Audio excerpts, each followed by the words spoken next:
नमस्कार। एक बार फिर से आप सभी का बहुत बहुत स्वागत है परीक्षा वर्ल्ड के इस यूट्यूब चैनल में। दोस्तों, समान हिंदी की जो प्रैक्टिस सेट की सीरीज हम चला रहे हैं उसका जो सेट नंबर 15 है उसको आज हम यहाँ पे कंप्लीट करने वाले हैं। तो चलिए बिना किसी देरी किए आज के 15 नंबर के सेट को लगाना स्टार्ट करते हैं। तो पहला प्रश्न आपके सामने है, इसका जवाब आपको देना है। संकीर्ण का विलोम शब्द यहाँ पे पूछा गया है, क्या होगा संकीर्ण का विलोम। तो फटाक से इसका जवाब दीजिए आप। तो राइट आंसर आपका क्या होने वाला है, ऑप्शन ए। संकीर्ण का विलोम आपका हो जाएगा विस्तीर्ण। तो आप इसे याद कर लीजिएगा, ऑप्शन ए आपका यहाँ पे बिल्कुल सही है। और इसमें से कौन सा निर्भीक का विलोम नहीं है आपसे पूछा जा रहा है। तो इसमें से आपका निर्भीक का विलोम कौन सा नहीं है, तो इसमें से आपका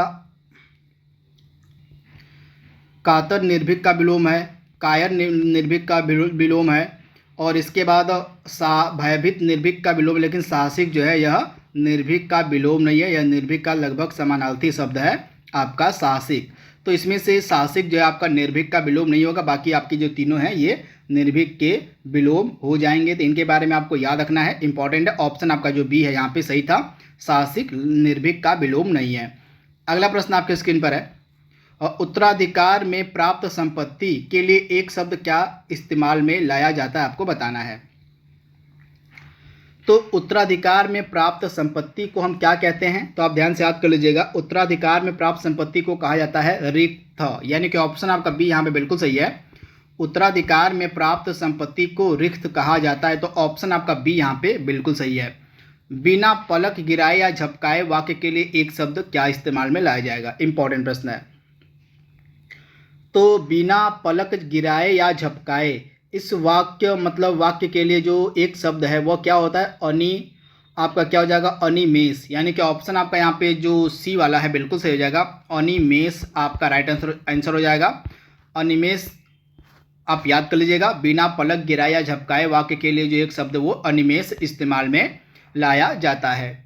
अगला प्रश्न आपके सामने है, इसमें से आपको बताना है कि तत्सम तद्भव का कौन सा युग्म गलत है। इसमें आपको गलत युग्म की पहचान करनी है। तो इसमें से दूध का तद्भव आपका हो जाता है दूध, बिल्कुल सही है। क्षीर का तद्भव आपका हो जाएगा खीर, बिल्कुल सही है।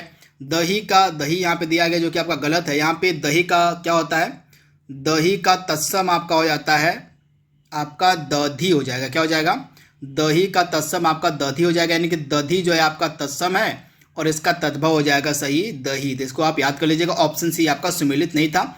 और इसके बाद घृत आपका तत्सम है और घृत का तद्भव हो जाता है आपका घी। तो इसके बारे में आपको याद रखना है, भूलना नहीं। यानी कि इसमें जो तत्सम तद्भव का जोड़ा दिया गया इसमें से ऑप्शन सी वाला जो है आपका सुमेलित नहीं था। यहाँ पे दही का सही तत्सम क्या होता है, तो दही का सही तत्सम हो जाता है आपका दधी। दधी आपका याद कर लीजिएगा, दधी जो है आपका तत्सम शब्द है और इसका तद्भव हो जाता है दही, इंपॉर्टेंट है। और संस्कृत के वे शब्द जो हिंदी में ज्यों का त्यों प्रयोग किए जाते हैं उनको क्या कहा जाता है, आपसे पूछा जा रहा है।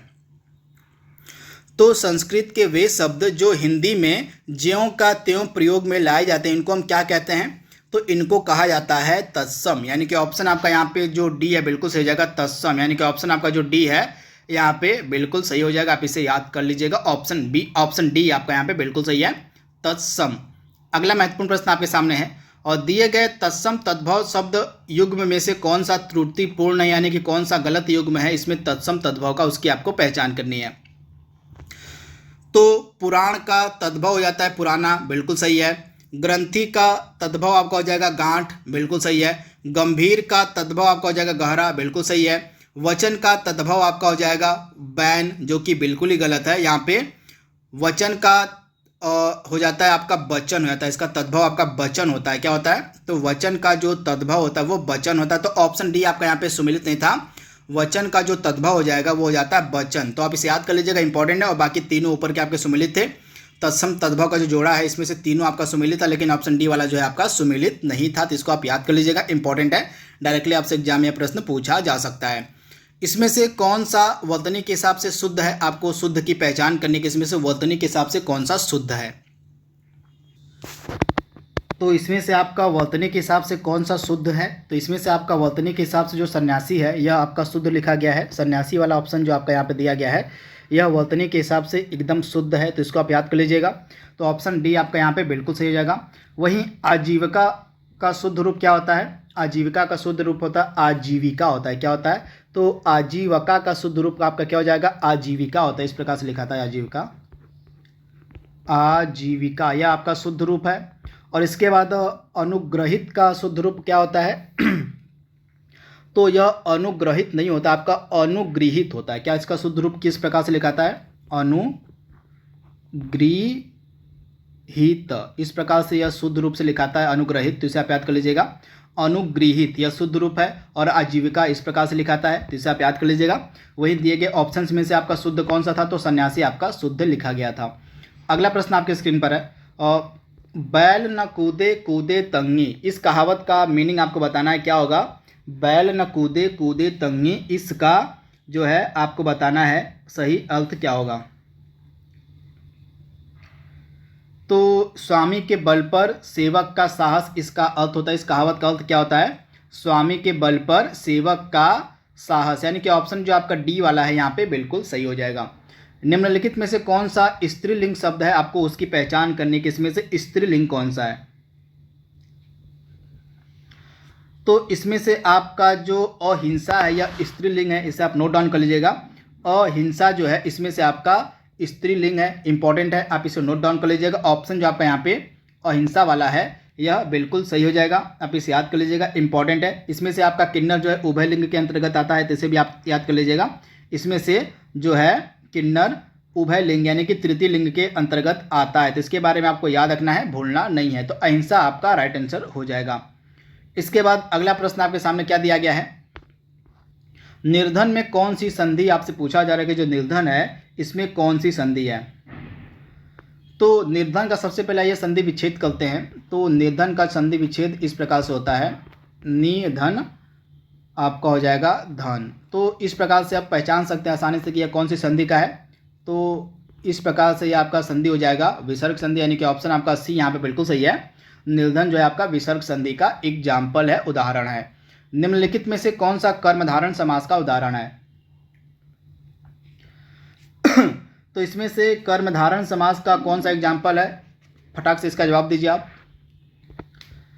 तो इसमें से कर्मधारण समास आपका कौन सा है? तो राइट आंसर आपका क्या हो जाएगा?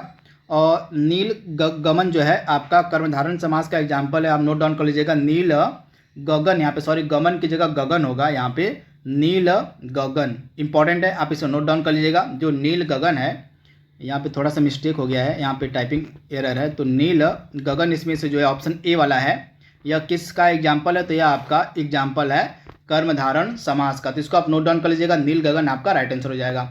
अगला प्रश्न आपके स्क्रीन पर है, जड़ों में मट्ठा डालना, इस मुहावरे का अर्थ आपको बताना है क्या होगा? तो जड़ों में मट्ठा डालना, इस मुहावरे का अर्थ हो जाएगा समूल या जड़ से नष्ट करना, यानी कि ऑप्शन आपका यहाँ पे क्या से हो जाएगा? समूल से नष्ट, समूल नष्ट करना, यानी कि ऑप्शन आपका यहाँ पे जो डी है बिल्कुल सही हो जाएगा। समूल या जड़ से नष्ट करना, इसका राइट आंसर हो जाएगा ऑप्शन डी।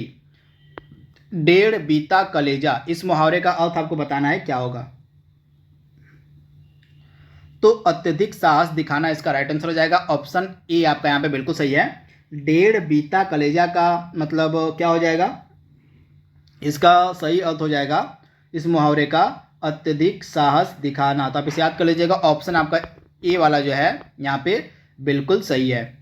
अगला महत्वपूर्ण प्रश्न आपके स्क्रीन पर है, निम्नलिखित में से कौन सुंदर का पर्यायवाची नहीं है? आपको बताना है सुंदर का इसमें से पर्यायवाची कौन सा नहीं है।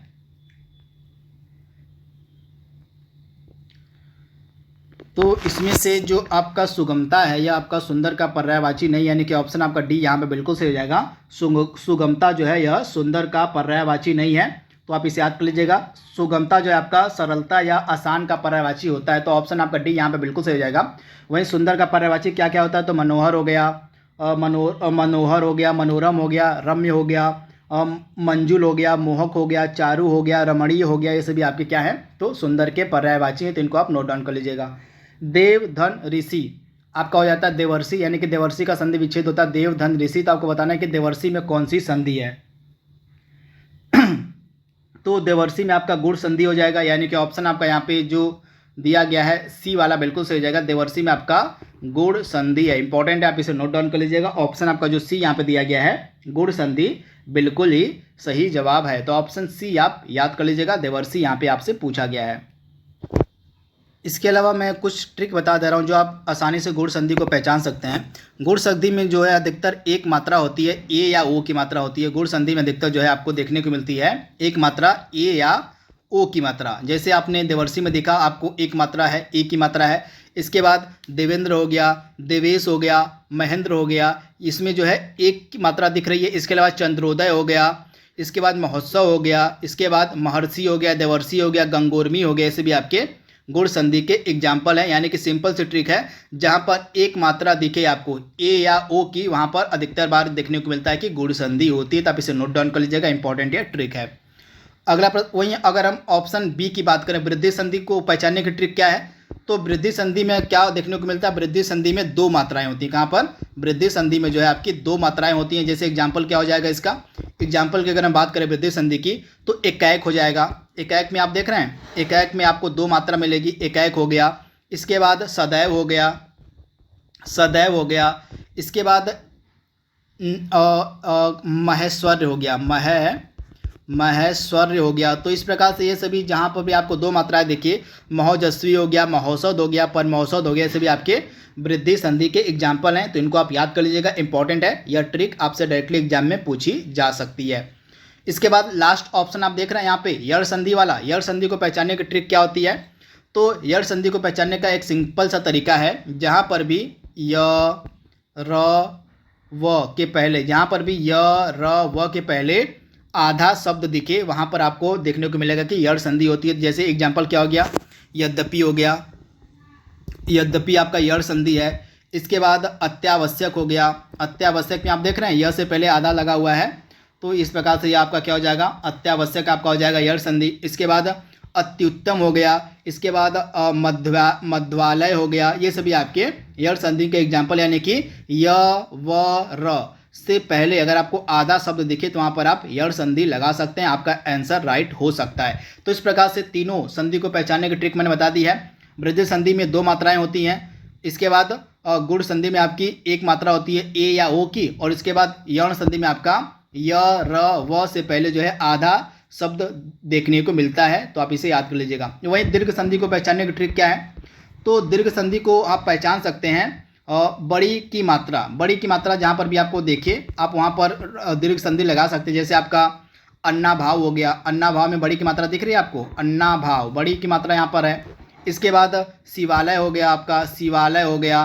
इसके बाद आपका भोजनालय, विद्यार्थी, विद्यालय, महाशय, गिरीन्द्र, गिरीश, महेंद्र, पृथ्वीश, ये सभी आपके दीर्घ संधि के एग्जाम्पल हैं। तो इनको आप याद कर लीजिएगा, इंपॉर्टेंट यह ट्रिक है। वहीं अगर हम प्रश्न की बात करें तो देवर्षि का आपका राइट आंसर क्या हो जाएगा, यह गुण संधि का एग्जाम्पल है, क्योंकि इसमें एक मात्रा है ए की। तो इसे आप याद कर लीजिएगा, क्योंकि मैंने आपको बताया था ट्रिक की एक मात्रा जो है अधिकतर बार प्रयोग में लाई जाती है गुण संधि में ए या ओ की। तो इसे आप याद कर लीजिएगा, इंपॉर्टेंट यह ट्रिक है। अगला प्रश्न आपके सामने है, इसमें से आपको शुद्ध वर्तनी का चयन करना है कि अंतर ध्यान जो है किस प्रकार से सही लिखाता है। तो इसमें से आपका शुद्ध वर्तनी हो जाएगा ऑप्शन आपका जो सी वाला है, अंतर्धान, इस प्रकार से जो है बिल्कुल सही लिखाता है। ऑप्शन सी आपका यहाँ पे बिल्कुल सही हो जाएगा। आप इसे नोट डाउन कर लीजिएगा, इंपॉर्टेंट है वर्तनी, इसे आप नोट डाउन कर लीजिएगा।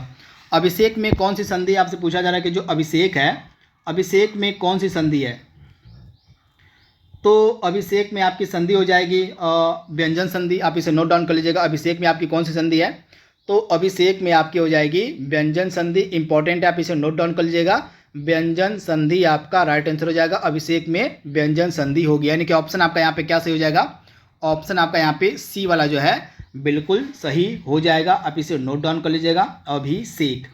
और इसके बाद अगला प्रश्न आपके स्क्रीन पर है, मेहतरानी शब्द का पुल्लिंग आपसे पूछा जा रहा है, क्या होगा। तो मेहतरानी शब्द का पुल्लिंग आपका क्या हो जाएगा, तो मेहतरानी शब्द का आपका पुल्लिंग हो जाएगा इसमें से मेहतर हो जाएगा। ऑप्शन आपका जो यहाँ पे सी दिया गया है बिल्कुल सही हो जाएगा, मेहतर हो जाएगा। मेहतरानी का पुल्लिंग, यानी कि ऑप्शन आपका जो यहाँ पे दिया गया है मेहतर वाला, यानी कि ऑप्शन आपका सी यहाँ पे है जो बिल्कुल सही हो जाएगा। आप इसे नोट डाउन कर लीजिएगा। भूतकाल के कितने भेद होते हैं आपसे पूछा जा रहा है।